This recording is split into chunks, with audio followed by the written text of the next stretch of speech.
Assalamualaikum warahmatullahi wabarakatuh. Perkenalkan, nama saya Siti Ramah Hasibuan. Saya dari kelas EQ 7E, Fakultas Ekonomi dan Bisnis Islam, Universitas Islam Negeri Sumatera Utara.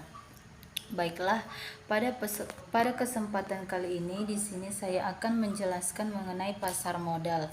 Ini sangat penting, yaitu ekonomi regional juga sangat penting membahas pasar modal, yang dimana pasar modal ini adalah cakupan dari ekonomi makro yang membahas tentang masalah kenegaraan dan ekonomi secara luas.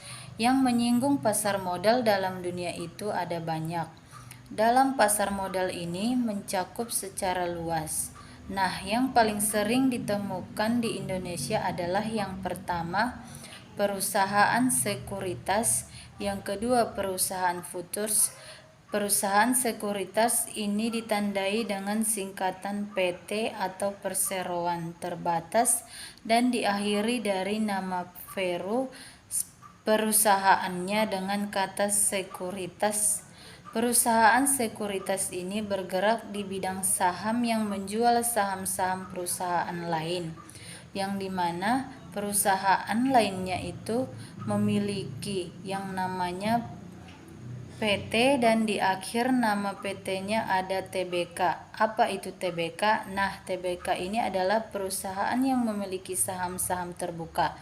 Nah, perusahaan inilah yang bisa sekuritas beli saham-sahamnya. Selanjutnya, perusahaan futures perusahaan sebelumnya di akhir nama perusahaan dicantumkan dengan futures, namun memiliki perbedaan, yaitu cara bertransaksi dan juga jual belinya.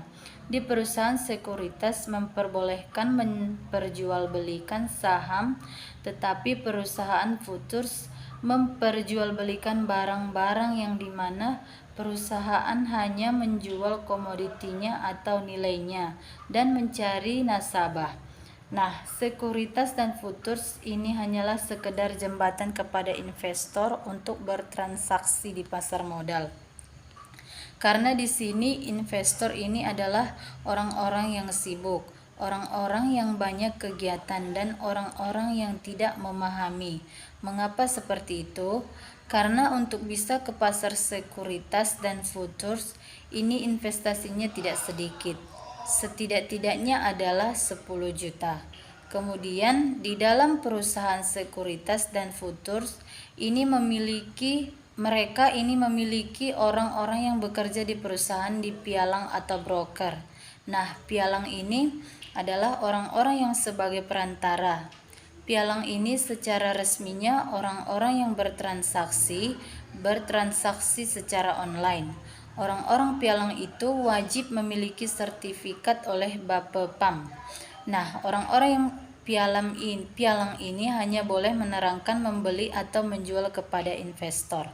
Mungkin cukup sekian yang dapat saya sampaikan, kurang dan lebihnya saya mohon maaf. Saya akhiri. Assalamualaikum warahmatullahi wabarakatuh.